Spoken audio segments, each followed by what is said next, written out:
మనతో స్టూడియోలో ప్రముఖ విశ్లేషకులు వాసుదేవ దీక్షితులు గారు, బీజేపీ జాతీయ నాయకులు ఇంద్రసేనారెడ్డి గారు, వైఎస్ఆర్ కాంగ్రెస్ పార్టీ నాయకులు మాజీ పార్లమెంట్ సభ్యులు మైసూరారెడ్డి గారు ఉన్నారు. కాంగ్రెస్ పార్టీ అధికార ప్రతినిధి మాజీ పార్లమెంట్ సభ్యులు మల్రోయ్ గారు మనతో ఉన్నారు. ముందుగా దీక్షితులు గారు, ఒబామా రాబోతా ఉన్నారు, రిపబ్లిక్ డే పీరియడ్ ఒక అతిథిగా రాబోతున్నారు. బట్ సహజంగానే అమెరికా అధ్యక్షుడు వస్తున్నారంటే ఏంటి భారతదేశానికి ఇది శుభసూచకమా, లేకపోతే దీనివల్ల భవిష్యత్తులో ఏమైనా ఇబ్బందులు వస్తాయా, ఇటువంటి ఒక రక్షణపరమైన చర్చలు, లేకపోతే ఏ విధంగా మనకి సాయం వస్తుందా, ఇటువంటి ఆలోచన సహజంగానే వస్తుంది. బట్ రకరకాల కథనాలు వచ్చినాయి.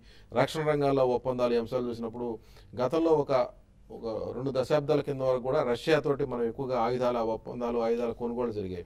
గత 15 సంవత్సరాలుగా అమెరికా నుంచి విపరీతంగా ఉంది. ఒక రకంగా భారతదేశం ఒక పెద్ద మార్కెట్ అమెరికాకి రక్షణ కొనుగోలుకు సంబంధించి ఈ నేపథ్యం.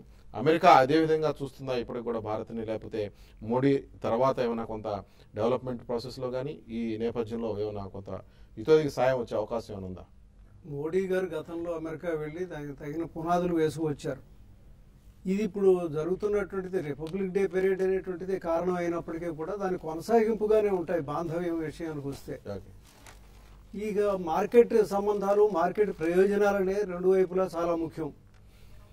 గతంలో ఉన్న యూపీఏ ప్రభుత్వం అయినా ఇప్పుడు ఉన్న ఎన్డీఏ ప్రభుత్వం అయినా దానికి పెద్దపీట వేస్తుంది. అసలు ప్రపంచం మొత్తం మీదే ఆ రకంగా ఉంది. నిన్న మొన్న వార్తలు వచ్చినాయి, చైనా ప్రధాని కూడా మాకు పెట్టుబడులు పెట్టండి అని ఆహ్వానించారు. అంచేత మొత్తం ఎకానమీ అనే గ్లోబల్ ఎకానమీ దృష్టే మారింది కాబట్టి ఆ రకమైనది ఉంటుంది.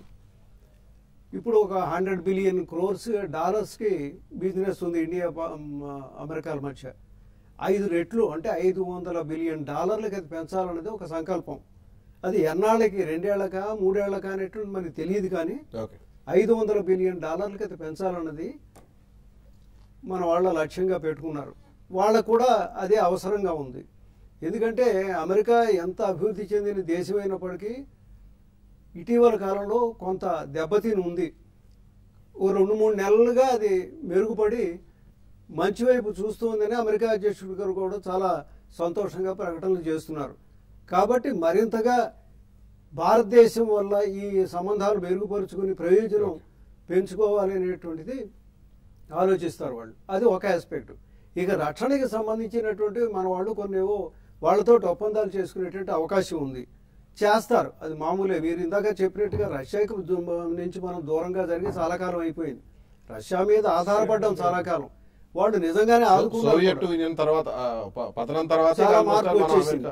71 బాంగ్లా వార్లో ఏం జరిగిందో మనం చూసాం. అది వాళ్ళ సపోర్టుతో చాలా ఎండ్ ఆఫ్ అన్ ఎంటర్ప్రైజ్ అని కూడా మనం రాసాం ఆ రోజుల్లో.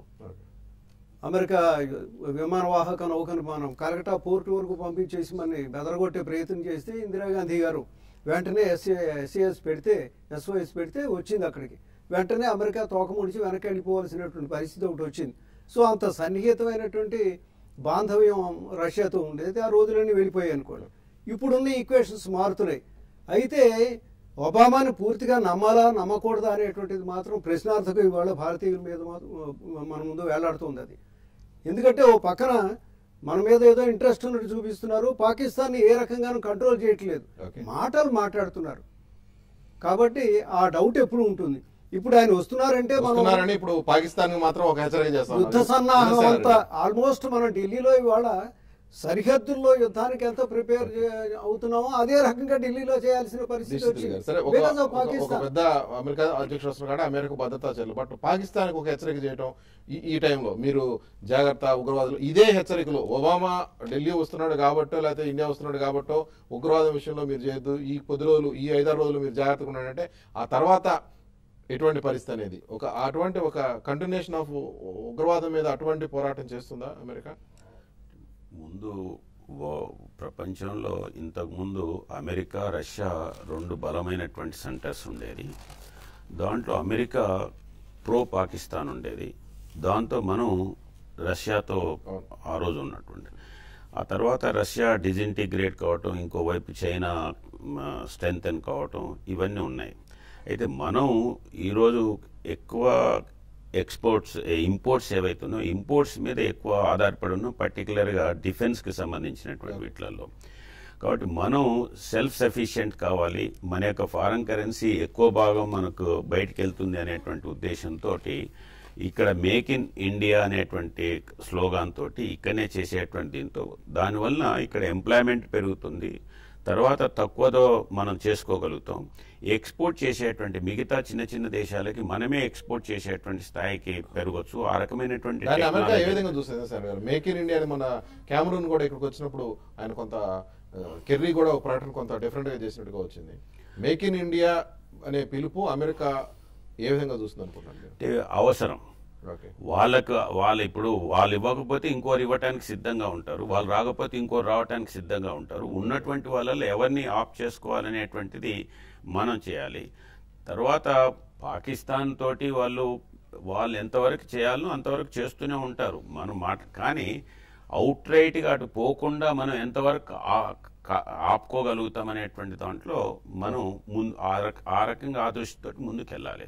కాబట్టి బేసిక్గా ఒబామాను ఇక్కడ ఈ దేశానికి పిలవటం అనేటువంటిది మొట్టమొదటిసారి గత 60 ఏళ్లలో మొదటిసారి పిలుస్తుంది. దీని యొక్క ప్రభావం దేశం యొక్క అభివృద్ధి మీద ఖచ్చితంగా ఉంటుంది. కాంగ్రెస్ పార్టీ అణు ఒప్పందం మీద జాగ్రత్తగా ఉండండి, భారత్ చట్టాన్ని ఏమారుస్తూ అమెరికా అణు ఒప్పందాన్ని అమలు తెచ్చేందుకు ఎలాంటి అవగాహన కుదుర్చుకోవద్దని కాంగ్రెస్ పార్టీ ఒక హెచ్చరిక లాంటిది చేసింది. ఈ క్రమంలో వస్తున్న నేపథ్యంలో ఈ మొత్తం రియాక్షన్స్ లో మిగతా వాటి మీద రియాక్ట్ కాదు కానీ అణు ఒప్పందం మీద కాంగ్రెస్ పార్టీ రియాక్ట్ అయింది. ఎట్లా అనుకుంటారు మీరు? నిజంగా క్రక్స్ ఆఫ్ ది ప్రాబ్లం ఉండేది అణు ఒప్పందమే ఉంది. గతంలో అయినా ఇప్పుడైనా కానీ ఇప్పుడు కూడా సమస్య. కాకపోతే ఇప్పుడు అణు రియాక్టర్లను అమ్ముకోవాల్సిన దశ అమెరికాలో ఉంది. వాళ్ళు ఏదో ఒక విధంగా కొంచెం తగ్గేదానికి అవకాశం ఉంది. కానీ భారతదేశంలో ఒక బిల్లు పాస్ చేసినాం, 2010లో బిల్లు పాస్ అయింది. ఈ ప్రకారము ఏదైనా రియాక్టర్లలో ప్రమాదం జరిగినప్పుడు నిధి పెట్టాల్సిన అవసరం ఉంది దీనిలో. ఇది ఏది మన అణు విభాగం వాళ్ళు దీనికి డబ్బు అడుగుతారు. ఏది ఎవరైతే సప్లై ఉంటారో రియాక్టర్ సప్లయర్ ఉంటారో ఆ సప్లయర్ కూడా డబ్బు పెట్టాల్సింది ఉంటుంది. సప్లయర్ డబ్బు పెట్టాలనే తలకి సప్లయర్ వెనక్కి పోతున్నాడు. ఇది కేవలం ఏమి అమెరికాతో ఒప్పందాలు, ఇది బాంధవ్యాలు అనేటి స్నేహితం మీద ఆధారపడేటి కావు, హృదయం నుంచి వచ్చేటి కాదు. వ్యాపారులు మాట్లాడుకున్నట్టు ఉంటుంది అమెరికాతో మాట్లాడడం డీలీ. ఇంకా గతంలో ఇంత మునుపు పోర్లో మాత్రం రష్యా ఒక సైడు, తూర్పు దేశాలు పశ్చిమ దేశాలు ఒక సైడ్ ఉన్నప్పుడు భారతదేశం అలైన విధానం చేసుకున్నా కానీ రష్యన్ విషయాల్లో మనకు వెనుగా ఉన్నది. రష్యాతో ఒప్పందాలు ఒక రకమైనవి అంతకుముందు.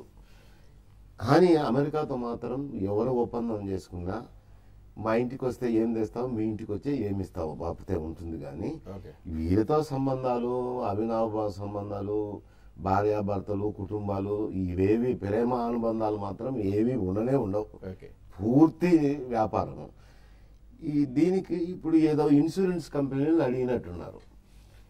మన ఇండియన్ ఇన్సూరెన్స్ కంపెనీలు ఇంత డబ్బును టేకప్ చేసే స్తోమత లేదు. 4-5 కంపెనీలు చేయాలా, లేకపోతే ఫారిన్ కంపెనీస్ అలౌ చేయాలా. ఆడ ఒక ఇబ్బందికర పరిస్థితి ఏర్పడింది. లండన్లో ఇద్దరి మధ్య చర్చలు దాని మీదనే కొనసాగుతున్నాయి. మరి ఎంతైనా కానీ అది ఏదో ఒకటి సొల్యూషన్ అయ్యి ఆ రియాక్టర్లను పాత రియాక్టర్లు ఫెయిల్ అయిపోయినా మరి దానికి ఏదో ఉంటుంది. అంతేగాని వీళ్ళ నుంచి అమెరికా నుంచి భారతదేశం రాబట్టుకునేది ఏముండదు. రెండోది వీరు అంటున్నట్టు రక్షణ శాఖలో ఎఫ్డిఐ అలౌ చేయాలనేది ఒకటి ఉంది. ఇది మేక్ ఇన్ ఇండియా పేరు మేక్ ఇన్ ఇండియా, నేను మిత్రుడు కాబట్టి నేను అనుకోలేదు. పేరు మేక్ ఇన్ ఇండియా అయినా కానీ అక్కడ ఇక్కడ భారతదేశంలో నిన్న ఏదో ఛానల్లో చూసా, మీ TV5 అనుకుంటా, పేదరికం ఎక్కువ ఉంది ఇండియాలో కానీ బిలియనీర్స్ కూడా ఎక్కువ ఉన్నారు అని చెప్పి చేస్తున్నారు అనుకుంటా, మీ ఛానల్లో అనుకుంటా బహుశా. ఈ కుబేర్లు ఇప్పుడు పేరుకేమో అది, ఈ కుబేర్లు కాలు పెట్టాలా, టెక్నాలజీ అవసరం ఉంది ఈ కుబేర్లకు. ఇక్కడ పెట్టడానికి రక్షణ విషయాల్లో కావలసినవి సప్లై చేసేదానికి మేజర్ కాకపోయినా ఈ కుబేర్ల కోసమే మేక్ ఇన్ ఇండియా అంటారా?